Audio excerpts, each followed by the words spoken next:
Today we read from the book of Judges, chapter 5.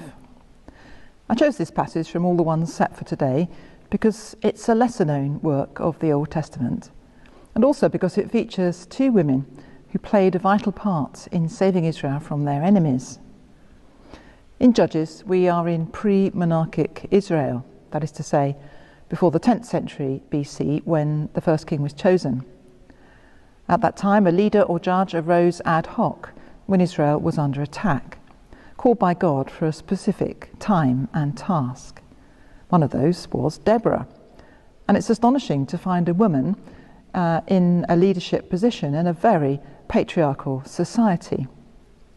She worked with Barak, the military leader, but it's clear if you read the passage earlier that he only went into battle because he had her support and her authority. In fact, Barak said to her, "If you go with me, I will go, but if you will not go with me, I will not go."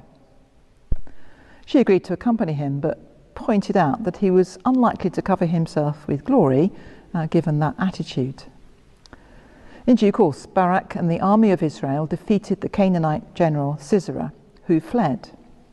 Sisera then took refuge in a woman's tent, where Jael gave him food and drink to refresh him after the battle and to lull him into a false sense of security. Then, while he slept from exhaustion, she killed him by hammering a tent peg through his head. Gory and violent, I am afraid. But the writer rather delights in it, since to be killed by a woman and not in battle would have been the most humiliating form of death. Today's passage is the victory song about all this, and it's one of the most ancient extant texts of the Old Testament, dating back to the 12th century before Christ. The poet uses parallelism, repetition, and colourful imagery to evoke the scene with great skill. It was as if God himself had gone into battle on their behalf to free them from their oppressors. The tribes were called to respond and to unite in battle. Some came, others were hesitant, or found they were busy elsewhere.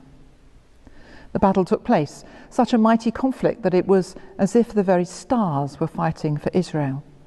The forces of nature too, with torrents of water sweeping the enemy away. Then Jael's heroic and clever act is described, with repetition reminiscent of a Shakespearean death scene.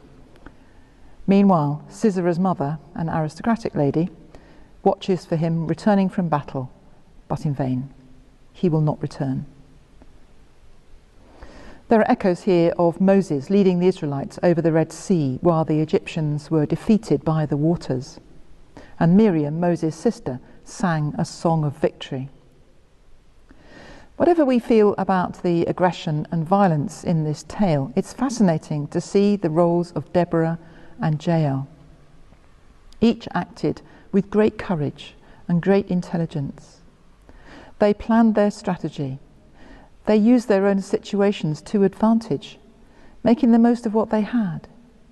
Even a tent-dwelling woman, restricted in her sphere of activity, could become a hero, a saviour, could achieve something which the fighting forces of Israel had not achieved. We find significant female leaders in the New Testament as well. Mary, mother of the Lord, of course, and Elizabeth, John's mother. Mary Magdalene, who was the first apostle to witness the resurrection, and other women disciples. And then there were prominent women in the early church, narrated in the book of Acts as well, such as Dorcas and Lydia. The story of salvation through the Bible takes place against a background of highly patriarchal societies, but it's heartening to see that women made their mark in some highly significant ways.